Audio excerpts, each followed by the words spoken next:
ഇവിടെ എന്താ ചെയ്യേണ്ടത്? ഇവിടെ ബോധവൽക്കരണം നടത്തണ്ടേ? മുസ്ലിം ലീഗിന് മാത്രമാണോ പച്ചപ്പതാകയുള്ളത്? INL മാത്രമാണോ പച്ചപ്പതാകയുള്ളത്?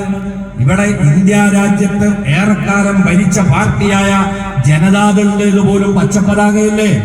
എന്തുകൊണ്ട് ഇത് പ്രചരിപ്പിച്ചുകൊണ്ട് ഈ രാജ്യത്ത് ഇത്തരം തെറ്റുദ്ധാരണകളെ തിരുത്താൻ മെനക്കെടാതെ ആരെങ്കിലും പേടിപ്പിക്കുമ്പോഴേക്കും പേടിച്ച് അരണ്ടുപോയാൽ പിന്നെ എങ്ങനെയാണ് ഒരു രാഷ്ട്രത്തെ നയിക്കാൻ ഇവർക്ക് മുന്നോട്ട് വരാൻ സാധിക്കുക?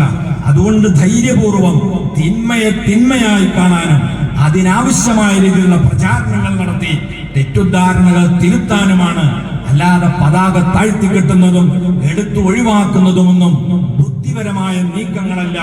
അതിനാൽ തന്നെ നമ്മുടെ രാജ്യത്തിന് തകർച്ച നേരിടുന്ന ഏത് വിഷയമുണ്ടെങ്കിലും രാഷ്ട്രീയത്തിനതീതമായി ചേർന്നു നിന്നുകൊണ്ട് നമ്മൾ ഒന്നിച്ച് ഈ രാജ്യത്തെ മുഴുവൻ ജനങ്ങളും ജാതി മത വർഗ പാർട്ടി ഭേദമന്യേ രാജ്യത്തിന്റെ നിലനിൽപ്പിന് വേണ്ടി ഒറ്റക്കെട്ടായി നിലകൊള്ളണമെന്നതാണ് SYS ഈ പ്രമേയത്തിലൂടെ ആവശ്യപ്പെടുന്നത്.